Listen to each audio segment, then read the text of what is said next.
Hi, this is Balendu Pratap Singh. विज्ञान की एक और नई क्लास में आप सभी का स्वागत है।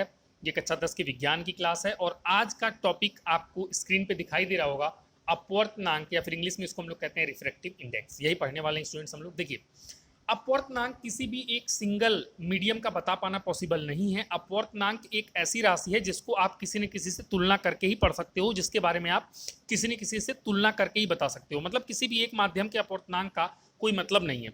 अपवर्तनांक हमेशा, जैसे अगर कभी आपसे कांच का अपवर्तनांक पूछा जाता है तो कांच का अपवर्तनांक अकेले का अपवर्तनांक बता पाना पॉसिबल नहीं है। हमेशा किसी न किसी को से कंपेयर करेंगे तभी आप बता सकते हैं कि इसका अपवर्तनांक कितना है। और जब कुछ ना दिया हो तो आप मान के चलना है स्टूडेंट्स कि वायु या फिर निर्वात से कंपैरिजन करके कांच का अपवर्तनांक बताया गया। अगर जल का अपवर्तनांक पूछा गया, कोई और मीडियम नहीं दिया गया, तो आप समझ जाना इसकी तुलना किससे की गई है, वायु से या फिर निर्वात से। हाँ, ये भी हो सकता है कांच का अपवर्तनांक जल के सापेक्ष पूछा जाए या फिर जल का अपवर्तनांक कांच के सापेक्ष, किसी न किसी के सापेक्ष। अकेले का अपवर्तनांक बता पाना पॉसिबल नहीं है, ये बात आपको जरूर ध्यान रखनी चाहिए। जैसे कि देखो, मैं बार बार ये रिलेटिव क्वांटिटीज के बारे में आपको बता चुका हूं। जैसे किसी का छोटा या बड़ा होना, जैसे एक नंबर लिखा हुआ है 3, बोला गया 3 बताओ छोटा नंबर है कि बड़ा नंबर है, तो आप नहीं बता सकते ना ये छोटा है कि बड़ा। अपने आप में 3 जो कुछ भी है वो है। ये छोटा बड़ा तब होगा जब कोई और नंबर से इसका तुलना करोगे, जब आप कंपेयर करोगे इसको। जैसे आपने लिखा 5 तो कहोगे सर 5 के रिस्पेक्ट में तो ये छोटा हो गया।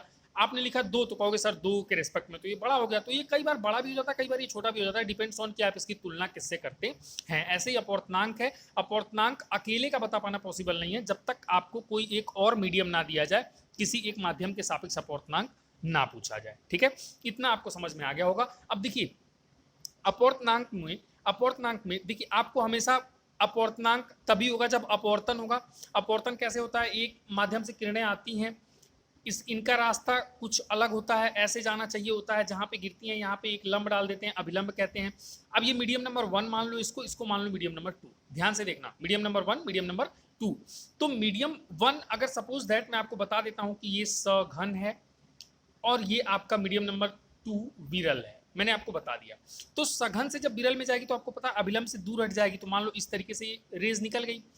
ठीक है, ऐसे ही एक और केस ले सकते हो, विरल से सघन में तो उसमें झुक जाती है अभिलंब की ओर, मैटर नहीं करता। लेकिन मैटर क्या करता है स्टूडेंट्स, अगर ये मीडियम नंबर 1 है, ये क्या है, मीडियम नंबर 1 है और ये आपका मीडियम नंबर 2 है, मीडियम नंबर 2।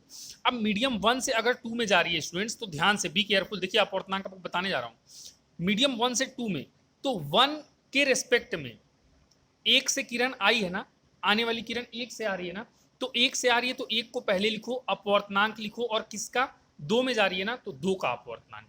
अपवर्तनांक को लिखने का तरीका ध्यान से कैसे करते हैं, ये 1 और 2 से दिखाया जाएगा इस पर्टिकुलर केस के लिए कि एक मीडियम नंबर 1 से रेज आ रही है, मीडियम नंबर 2 में जा रही है, तो 1 के रिस्पेक्ट में मीडियम नंबर 2 का अपवर्तनांक n, इस तरीके से आप दिखाओगे। और वो कैसे निकलेगा स्टूडेंट्स, ये निकालने का फॉर्मूला होता है। अपवर्तनांक कैसे निकालते हैं, ये 1 और 2 बराबर n2 अपॉन n1, यहां से आप अपवर्तनांक निकाल सकते हैं। ओके, मैं उम्मीद कर रहा हूं आपको थोड़ा थोड़ा समझ में आ रहा होगा। अभी आप थोड़ा सा बस मुझको 2 मिनट और दीजिए, मैं आपको और अच्छे से इसको एक्सप्लेन करता हूं, आपको समझ में आ जाएगा। मैंने क्या कहा, पहली बात तो अकेले का बता पाना पॉसिबल नहीं है, एक मीडियम के रेस्पेक्ट में दूसरे का बता सकते हैं। तो हमेशा ध्यान रखो, जहां से किरण आ रही है और एक जहां जा रही है, जहां से आ रही है उसके रिस्पेक्ट में जहां जा रही है उस मीडियम का अपवर्तनांक का बता सकते हो। कैसे, 1 और 2 से। इसका मतलब क्या है, 1 और 2 का मतलब क्या है कि मीडियम नंबर 1 के रिस्पेक्ट में मीडियम नंबर 2 का अपवर्तनांक n, और वो कैसे निकलेगा, वो बराबर होगा n2 अपॉन n1 के, यानी कि मीडियम नंबर 2 का अपवर्तनांक और फिर मीडियम नंबर 1 का अपवर्तनांक, दोनों का रेशियो। अच्छा, अब n2 कैसे मिलेगा स्टूडेंट्स, n2 देखिए, मीडियम नंबर 2 का जो भी अपवर्तनांक होगा, जाहिर सी बात है मीडियम नंबर 2 के अपवर्तनांक की बात कर रहे हैं तो ये भी किसी न किसी के रिस्पेक्ट में आया होगा। तो मीडियम नंबर 2 का अपवर्तनांक अगर कुछ नहीं दिया है तो किसके रिस्पेक्ट में आया होगा, वायु या फिर निर्वात के रिस्पेक्ट में आ गया होगा।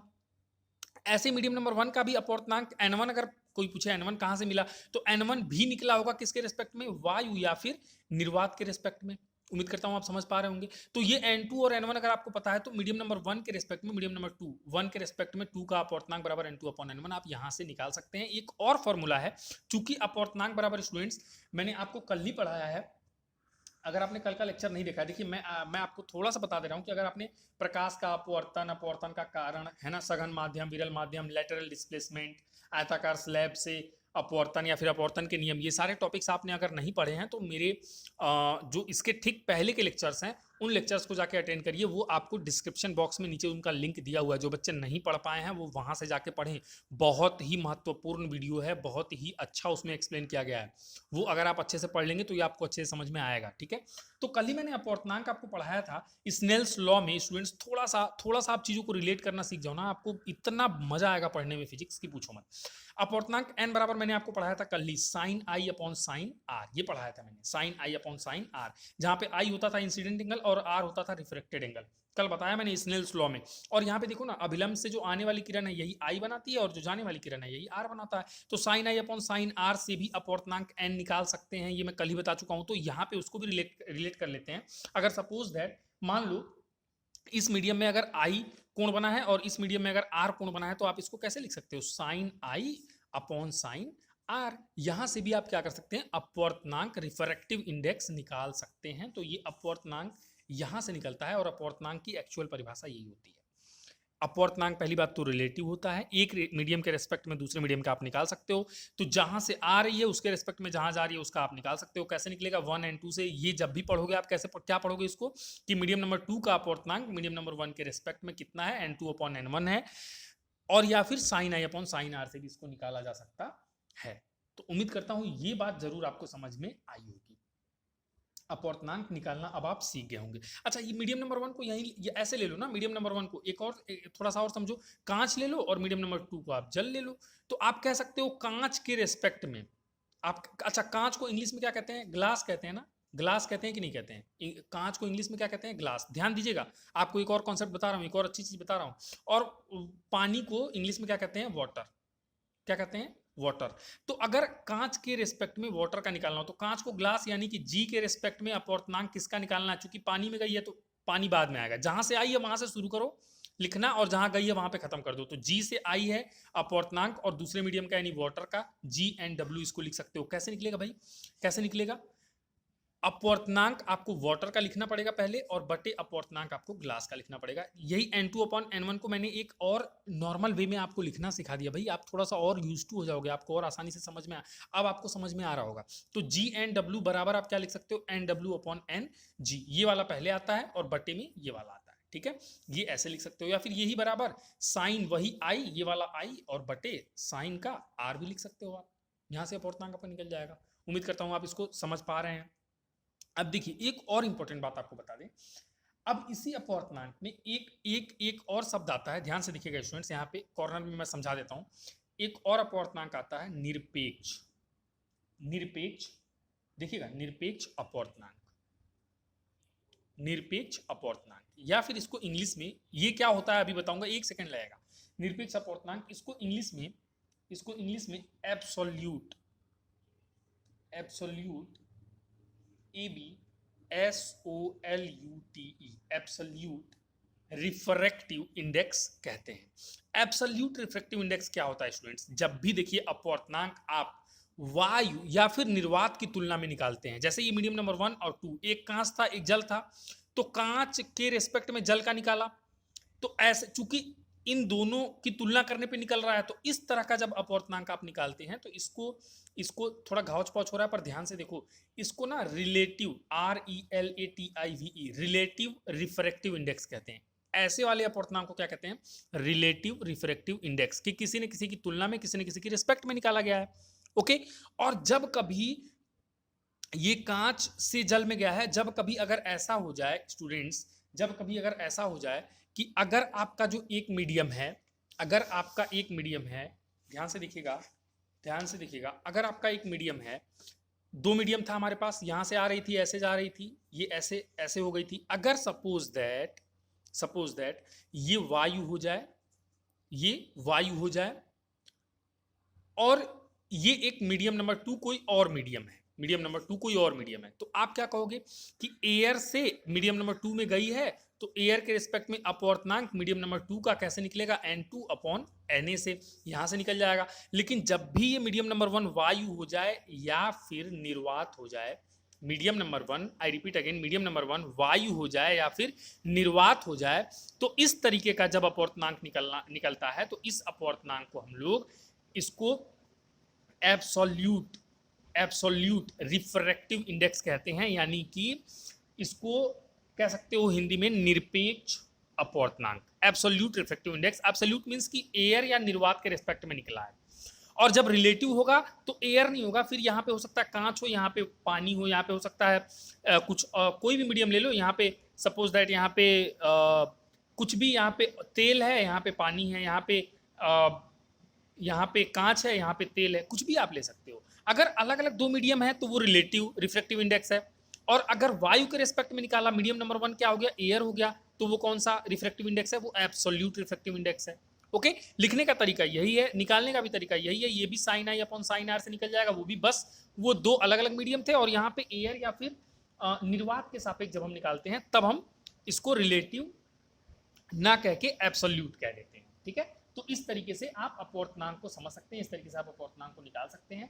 और सापेक्ष में, आई रिपीट अगेन, सापेक्ष में क्या होगा, मैंने पहले ही कह दिया कि दो अलग अलग मीडियम्स में ये मीडियम नंबर 1 या 2, इसमें से एयर कोई नहीं है तो ये रिलेटिव है, और अगर एक एयर हो गया तो वो एब्सोल्यूट है।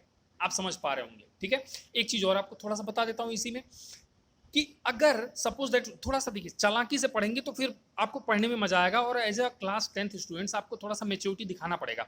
अब देखिए मैंने क्या कहा, ये आई था और ये आर था। ओके, तो साइन आई अपॉन साइन आर हो गया। अब स्टूडेंट्स अगर इसका उल्टा हो जाए, सपोज दैट कोई रेज, देखिए डिटेल में जा रहा हूं मैं मान के चल रहा हूं कि आप अच्छे स्टूडेंट्स हो, आप पढ़ने में आपका मन लग रहा है। अगर यहां से रेज आ रही है, सपोज दैट यहां से आ रही है और इस मीडियम में जा रही है, मतलब एक तरह से मैंने क्या कर दिया, रिवर्स कर दिया, मैंने उल्टा कर दिया। अगर मैंने रिवर्स कर दिया या फिर मैंने उल्टा कर दिया, यहां से आके यहां जा रही है, ये मीडियम नंबर 2 है, इसको मीडियम नंबर 1 मैं मानता हूं, तो यहां से आ रही है तो इस बार 2 पहले आएगा, जहां से आएगी रेज वो पहले, तो मीडियम नंबर 2 के रिस्पेक्ट में अपवर्तनांक चूंकि 1 में जा रही है तो मीडियम नंबर 1 का, और ये कैसे निकलेगा स्टूडेंट्स, ये पहले आएगा n1 अपॉन ये बाद में आएगा n2 से, ऐसे निकलेगा ये। इस बार ये, अब अगर इसको साइन आई अपॉन साइन आर में लिखना होगा तो स्टूडेंट्स यहां से आ रही है ना, तो ये जो आर लिखा भले नहीं है लेकिन आ रही है, तो ये इस बार इंसिडेंट की तरह हो गया, तो साइन आर पहले लिखना पड़ेगा, और बटे यहां जा रही है ना, तो ये वाला कोण यानी कि साइन आई बाद में लिखना पड़ेगा। तो 2n1 बराबर एक तरह से ऐसे भी आप लिख सकते हैं।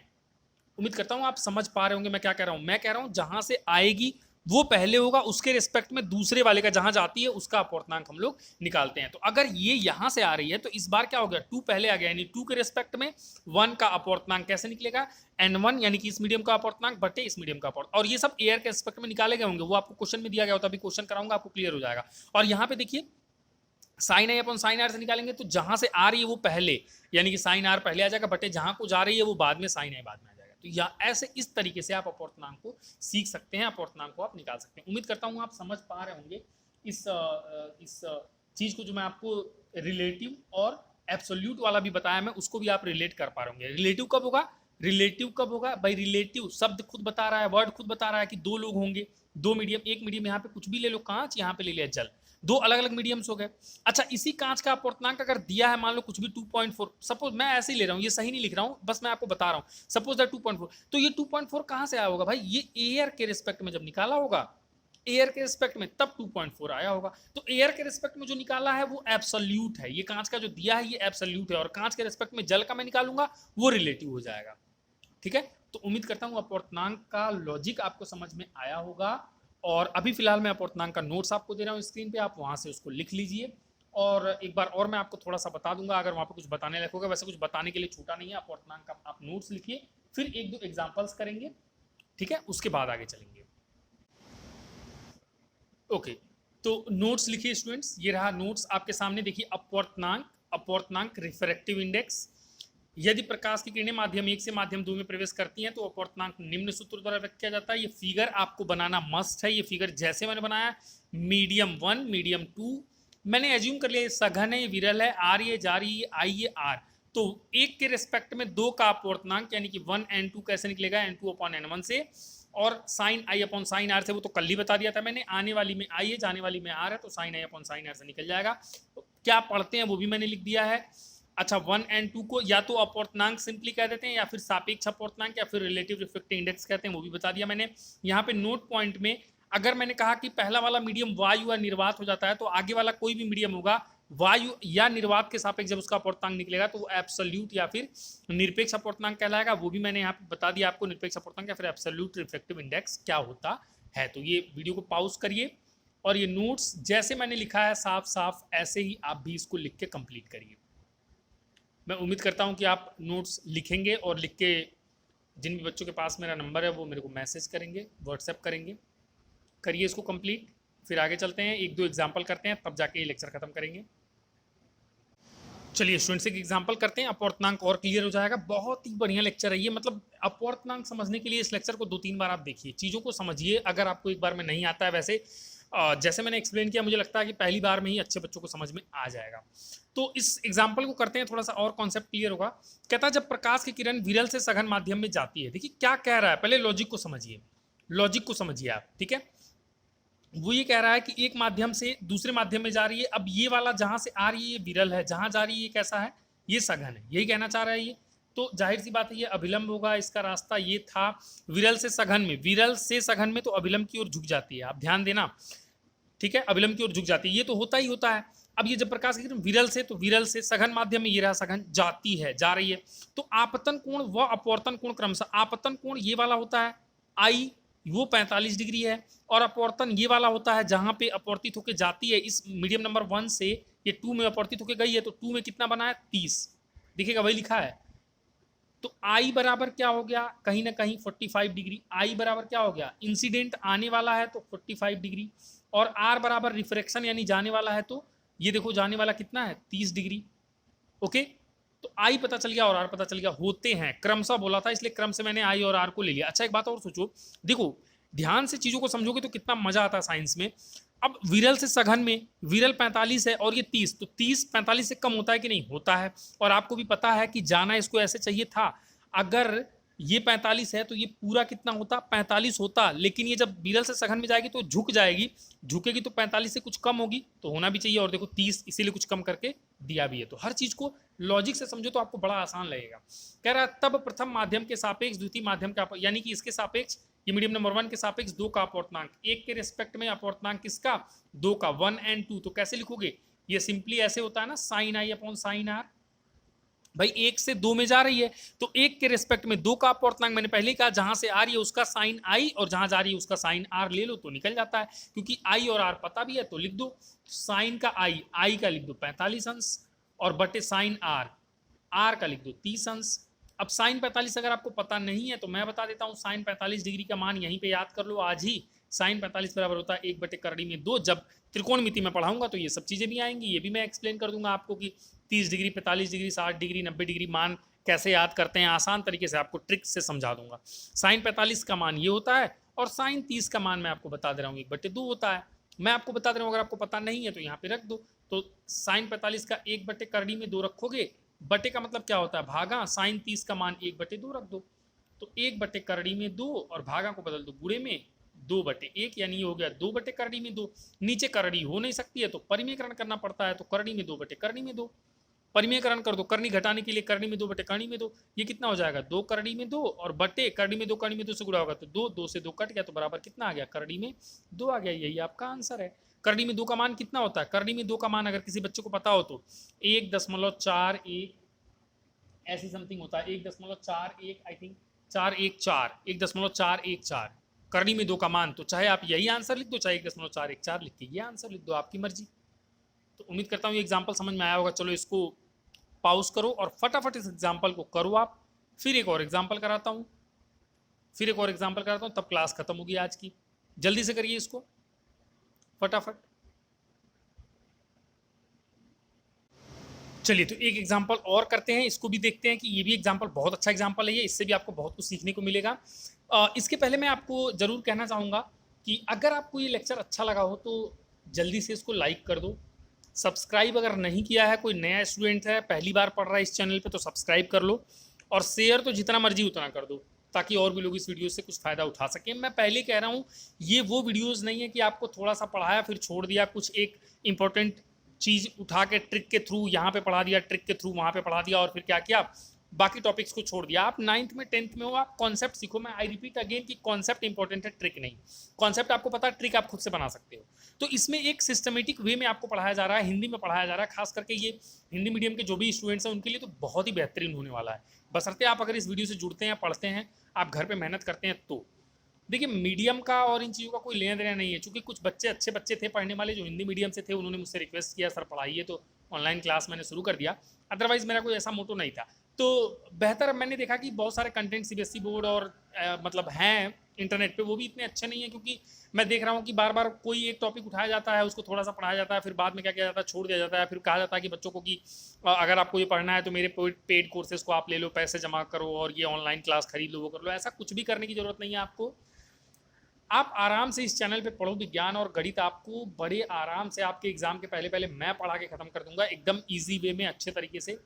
बस आपको एक ज़रूरत है तो डेडिकेशन की, रोज़ पढ़ने की, रोज़ कड़ी मेहनत करने की। कोई दिक्कत है आप मुझसे कांटेक्ट कर लो। टेलीग्राम पे एक चैनल है बालेंदु प्रताप सिंह, उसको जाके ज्वाइन करो। उससे क्या फ़ायदा होगा, देखिए टेलीग्राम पे अगर आप मुझसे जुड़ते हैं तो आपका फ़ायदा क्या होगा, एक तो सारी वीडियोज़ वहाँ पे हैं, कुछ भी इंपॉर्टेंट इन्फॉर्मेशन है वो वहाँ पे है। और मैंने क्या किया है, कक्षा 9 और 10 के लिए, और बाद में मैं सोच रहा हूँ कि 11 और 12वीं के बच्चों को भी साइंस और विज्ञान पढ़ाया जाए। तो वहाँ पे मैंने क्या किया, उन बच्चों को, जो बच्चे वहाँ पे जुड़ रहे हैं, अभी तो बहुत कम लोग हैं, लेकिन जैसे जैसे लोगों को नॉलेज होगी, जैसे जैसे लोग जानेंगे उस चैनल के बारे में, Balendu Pratap Singh, BALENDU space PRATAP space SINGH, वहाँ पे बहुत सारे क्विज करा रहा हूँ मैं। मतलब जैसे अपूर्णांक मैंने आज पढ़ाया, आपने अपूर्णांक का लेक्चर किया, और कल मैंने क्या किया, अपूर्णांक का कम से कम 7-8 क्विज वहाँ पे डाल दिया। वो क्विज इतने इंपॉर्टेंट हैं जो आपके बोर्ड एग्जाम्स में तो बहुविकल्पी में मिली जाएंगे। आपका रिवीजन अलग से हो जाता है, क्विज करने में मजा आता है। टाइम मतलब टाइम, खाली टाइम में आप बैठे हो टेलीग्राम में, चलो पढ़ उड़ के बैठे हो, कुछ नहीं तो क्विज ही कर लें। तो 5-6 क्विज करोगे तो आपका दिमाग थोड़ा सा खुलेगा, काम करेगा। और साथ के साथ जब आप आगे जाओगे ना, कभी पुलिस का एग्जाम होता है, रेलवेज का एग्जाम होता है, एसएससी का एग्जाम होता है, जिसमें जनरल साइंस आती है, उसमें वो क्वेश्चन धड़ल्ले से पूछ लिए जाते हैं। तो मैं आमतौर पे वही क्वेश्चंस वहाँ पे करवा भी रहा हूँ, जो या तो रेलवे में या एसएससी में या फिर ऐसे किसी भी कम्पिटिटिव एग्जाम्स में कहीं ना कहीं, जैसे टेट में, सुपर टेट में कभी न कभी पूछे गए हैं। उन्हीं जो बहुविकल्पी सवाल हैं, जो ऑप्शनल आपके पास ऑब्जेक्टिव क्वेश्चंस हैं, उन्हीं को मैं वहाँ पे डाल रहा हूँ। तो उससे आपका एक बहुत ही अच्छा कहीं ना कहीं फ्यूचर के लिए, कम्पिटिटिव एग्जाम्स के लिए प्रिपरेशन भी हो जा रहा है। तो आप हंसी मजाक में, खेल के, मतलब आराम से टाइम पास करके भी पढ़ेंगे। मोबाइल में लोग टाइम पास करते हैं ना, तो जब मन थोड़ा सा वो होता है तो आदमी सोचता है चलो टेलीग्राम ही देखता हूँ, तो उस पर 4-5 क्विज आ गए, तो वो आप देखो, उसको फिर सोचो कि मैं अटेम्प्ट करता हूँ, देखता हूँ मुझे आता है कि नहीं आता है, तो उससे दिमाग भी थोड़ा सा आपका फ्रेश महसूस करता है। तो आप टेलीग्राम पे आके जुड़ जाओ, बालेंदु प्रताप सिंह पे, ठीक है, वहाँ से भी आपको बहुत फायदा होने वाला है। चलिए, तो इस एग्जाम्पल को मैं करा देता हूँ। ये एग्जाम्पल दिखेगा, देखिए कैसे फिजिक्स के क्वेश्चंस को कैसे अटेम्प्ट करते हैं, कैसे हल करते हैं, ये भी बहुत जरूरी है। अब इसको अटेम्प्ट करने के लिए देखिए दिमाग कितना सिंपल है, अगर आप एक सिस्टमेटिक वे में चल रहे हैं। ट्रिक की कोई जरूरत नहीं यार, ये क्वेश्चन एक मिनटों में, सेकंडों में उड़ा दोगे आप इसको। देखो क्या लिखा हुआ है, जो लिखा हुआ है उसको पहले आप सिंबॉलिक फॉर्म में लिखो, आप प्रतीक के रूप में लिखो। जैसे क्या लिखा हुआ है, जल का वायु के सापेक्ष, तो वायु यानी कि एयर होता है ना, एयर, तो एयर के सापेक्ष, चूंकि देखो फिजिक्स में इंग्लिश के वर्ड्स में आप करोगे तो ज्यादा इजी पड़ेगा, ठीक है, तो इसलिए आप चीजों को, जैसे वायु है, जल है, इसको आप इंग्लिश में लिखना शुरू कर दो। तो एयर है, एयर का ए, तो वायु के सापेक्ष तो वो पहले आता है अपूर्णांक, अपूर्णांक यानी कि एन, किसका, जल का यानी कि वाटर का, तो डब्ल्यू, और वो कितना है, 4/3 है, तो बराबर 4/3 लिख दिया तुमने। देखो कितना इजी है। इसके बाद आगे पढ़ो, एवं कह रहा है एक अन्य ठोस पदार्थ, ठोस को इंग्लिश में सॉलिड कहते हैं, सॉलिड का पहला वर्ड एस होता है, ठोस पदार्थ का वायु के सापेक्ष, तो किसके सापेक्ष, वायु के सापेक्ष, तो एयर पहले आएगा, जिसके सापेक्ष होता है वो पहले आता है, एयर के सापेक्ष अपूर्णांक यानी एन, किसका, ठोस पदार्थ का यानी सॉलिड का, सॉलिड है तो एस से दिखाते हैं, वो बराबर कितना दिया हुआ है, 5/2। कह रहा तब जल का उस ठोस पदार्थ के सापेक्ष, ठोस पदार्थ के सापेक्ष यानी सॉलिड के सापेक्ष अपूर्णांक किसका, वाटर का, बराबर कितना होगा, यही पूछ रहा है। अपूर्णांक ज्ञात कीजिए, कितना होगा, यही पूछ रहा है। चूंकि आप अभी पहली बार अपूर्णांक पढ़ रहे हो, मैं मान के चल रहा हूं, आप एक बेसिक से शुरू कर रहे हो, तो आई रिपीट अगेन, एक बार और मैं आपकी हेल्प कर देता हूं। कितना ईजी है, देखो पहले पूरी लाइन पढ़ो, जल का वायु के सापेक्ष अपूर्णांक 4/3 है, तो जल का अपूर्णांक है किसके सापेक्ष, वायु के, तो एयर के रिस्पेक्ट में अपूर्णांक किसका, वाटर का, कितना है, 4/3, तो बराबर मैंने लिख दिया 4/3। आगे एक लाइन और पढ़ो, एक अन्य ठोस पदार्थ का वायु के सापेक्ष अपूर्णांक, तो किसके सापेक्ष, वायु के सापेक्ष, सॉलिड का, ठोस पदार्थ यानी सॉलिड का अपूर्णांक यानी एन, वो बराबर कितना है, 5/2, वो मैंने लिख दिया। कह रहा तब जल का उस ठोस पदार्थ के सापेक्ष, यानी कि सापेक्ष अपूर्णांक ज्ञात कीजिए, यानी अपूर्णांक सॉलिड के सापेक्ष, सॉलिड पहले आएगा, किसका, वाटर का, देखो ना, जल का, डब्ल्यू का, बराबर कितना होगा, वही हमें निकालना है। अब अगर यहां तक पहुंच गए तो बड़ा आसान हो गया। देखो एक फॉर्मूला पढ़ा है ना मैंने, 1n2 बराबर क्या पढ़ा है मैंने, n2/n1, और मैंने ये भी आपको हिदायत दी है, समझाया है कि ये n2 कहां से आया होगा, N2 भी तो किसी न किसी के रेस्पेक्ट में ही निकला होगा भाई। N2 जो दूसरे मीडियम का अपूर्णांक है, तो कोई कुछ नहीं दिया है तो एयर के रेस्पेक्ट में या फिर निर्वात के रेस्पेक्ट में निकला होगा। N1 कैसे निकला होगा, ये भी एयर के रेस्पेक्ट में या फिर निर्वात के रेस्पेक्ट में निकला होगा, ये मैं आपको बता चुका हूं। N2 अपन ये फॉर्मूला लगाओ ना आप यहाँ पे, देखो SNW बराबर आप क्या लिख सकते हो स्टूडेंट्स, क्या लिख सकते हो, NW बटे अपूर्णांक सॉलिड का। और ये W किसके रिस्पेक्ट में निकला होगा, जब कुछ नहीं दिया होगा W किसके रिस्पेक्ट में निकला होगा, केवल वाटर का अपूर्णांक। ये कह रहा है अपूर्णांक किसका, वाटर का, कुछ नहीं दिया है तो किसके रिस्पेक्ट में निकला होगा, एयर के, तो एयर पहले लिख दो। ये सॉलिड है, सॉलिड, ये है ठोस, तो ठोस का अपूर्णांक लिखना है हमें, और कुछ नहीं दिया है तो ये ठोस का अपूर्णांक किसके सापेक्ष निकला होगा, एयर के। तो लिख दो इसको अच्छे से, क्योंकि एन के थ्रू ही निकालना है हमें, आई और R, sine I sine R तो इसमें लगेगा नहीं, क्योंकि पूरे क्वेश्चन में कहीं भी आई और आर तो दिया नहीं गया है। तो अब ध्यान से देखो, तो ANW यही है ना, 4/3, तो रखो 4/3, ये बटे है, इसको लिख दो भागा, थोड़ा सा अच्छे से, कभी गड़बड़ नहीं होगा, कभी गलती नहीं होगी आपसे। अब AN सॉलिड ANS वो भी दिया हुआ है 5/2, तो रख दो 5/2, कितना आसान है, बराबर 4/3 को ऐसे रहने दो, भाग को किसमें बदल दो, गुणे में, 2 चला जाता है ऊपर, 5 आ जाता है नीचे, आपको भी पता है। अब इसका गुणा कर दो, 4 दूना 8 बटे 5 तिक्का 15। क्या निकाला आपने, SNW। इसको कैसे पढ़ेंगे, कैसे पढ़ेंगे, W मीन्स वाटर का अपूर्णांक, S मीन्स सॉलिड यानी ठोस के सापेक्ष, ये क्या लिखा हुआ है, S मीन्स सॉलिड यानी ठोस, ठोस के सापेक्ष, N मीन्स अपूर्णांक किसका, वाटर का, जल का, वही हमें निकालना था, ठोस पदार्थ के सापेक्ष अपूर्णांक ज्ञात कीजिए, किसका, जल का। कितना आ गया भाई, 8/15। देखो कितना आसानी से मैंने, कितना इजी वे में इसको सॉल्व किया है। तो इसको मैं यहाँ पे आपके फ्रेम में लगा देता हूँ। चलिए अब आप इसको, इस एग्जाम्पल को लिखिए, और जैसे मैंने इसको हल किया है वैसे वैसे इसको आप भी हल कीजिए। अगर आपको कंफ्यूजन हो रहा है कि सर ने कहा क्या लिखा है, वीडियो को बैक कर लीजिए, थोड़ा सा पीछे आ जाइए, फिर देखिए जैसे जैसे मैंने हल किया वैसे वैसे, ये हल करके रखा नहीं है मैंने, इसको बराबर हल किया है ना, तो थोड़ा पीछे जाइए, फिर देखिए मैंने कैसे इसको हल किया, आपको समझ में आएगा। और जो अच्छे बच्चे होंगे, मैं उम्मीद करता हूँ उनको तो पहली बार में आ गया होगा। तो अपूर्णांक का ये भी बेस्ट एग्जाम्पल है, इसमें भी बहुत अच्छी बहुत जेन्युइन बात आपको समझाई गई है, जो आपको अगर कॉन्सेप्ट सीखना है तो सीखना पड़ेगा भाई। कॉन्सेप्ट अगर सीखना है, देखो कॉन्सेप्ट के पीछे भागो, आई रिपीट अगेन, जो भी नए बच्चे हैं अगर मेहनत से पढ़ रहे हैं, आप कॉन्सेप्ट के पीछे भागिए, पढ़ने वाले बच्चे। और एक बात मैं कहना चाहूँगा, देखिए 31 जुलाई तक स्कूल को बंद कर दिया गया, लॉकडाउन जैसा कि बढ़ा है, तो उसमें स्कूल नहीं खोला गया है, तो आप घर पे अगर बैठे बैठे टाइम पास करेंगे, आप बहुत पीछे हो जाएंगे। मैं कह रहा हूँ जो अच्छे बच्चे हैं वो ऑनलाइन बहुत कड़ी मेहनत कर रहे हैं, पढ़ रहे हैं, डेडिकेशन आपके पास होना चाहिए भाई, पढ़ना पड़ेगा। तो फटाफट ये एग्जाम्पल आप लगाइए, ये एग्जाम्पल आप हल करिए। और अपूर्णांक में अभी बहुत कुछ है स्टूडेंट्स, बहुत सारे कॉन्सेप्ट्स हैं, बहुत सारी अच्छी चीज़ें और हैं जो मैं आपको बताऊंगा, जो आपके बोर्ड एग्जाम, कॉम्पिटेटिव एग्जाम्स दोनों के लिए इंपॉर्टेंट है। मैं पहले ही कह रहा हूं कि मैं एकदम से सिस्टमेटिक वे में पढ़ाऊंगा, एक एक कॉन्सेप्ट आपको लाइन बाय लाइन बिल्कुल बारीकी से पढ़ाऊंगा। पूरा का पूरा हाई स्कूल और 9th का सिलेबस मैं खत्म करूंगा इसी यूट्यूब के चैनल पे, बालिंदु प्रताप सिंह पे, और वो बिल्कुल फ्री ऑफ कॉस्ट है। इतनी कड़ी मेहनत केवल आपको, मतलब कुछ बच्चों के रिक्वेस्ट की वजह से मैंने देखा हुआ है कि बच्चों को, यूपी बोर्ड के, खास करके एमपी बोर्ड के, जो हिंदी मीडियम के, बिहार बोर्ड के हिंदी मीडियम के बच्चे हैं, उनको कोई पढ़ाने वाला नहीं है, ज़्यादातर लोग नहीं है, और सिस्टमेटिक कोई नहीं पढ़ा रहा है। तो ये एक आपके पास बहुत ही अच्छा मौका है, एक बहुत ही अच्छा कह सकते हो अपॉर्चुनिटी है कि आप इस चैनल पे एकदम सिस्टमेटिक वे में विज्ञान और गणित धीरे धीरे करके एकदम लाइन से, क्रम से, जैसा कि स्कूल में एकदम अनुशासन के साथ पढ़ाया जाता है, वैसे आपको पढ़ाया जाएगा। कुछ भी छूटेगा नहीं, कुछ भी गलत नहीं बताया जाएगा, ठीक है।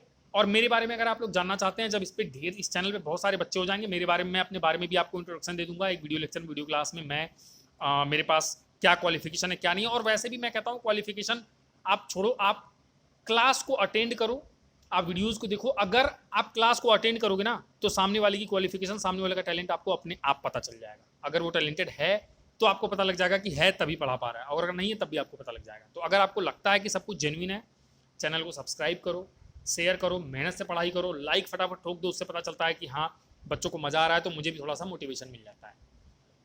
तो और भी चीज़ें हैं, पर वो नेक्स्ट क्लास में। आज के लिए इतना ही, तब तक आप लोग पढ़ते रहिए, मेहनत करिए, डेडिकेटेड रहिए, और फिर मिलते हैं एक नई क्लास में, एक नए कॉन्सेप्ट के साथ, अपूर्णांक के कुछ एक और नई बातों के साथ। तब तक के लिए आप सभी को बाय बाय, थैंक यू।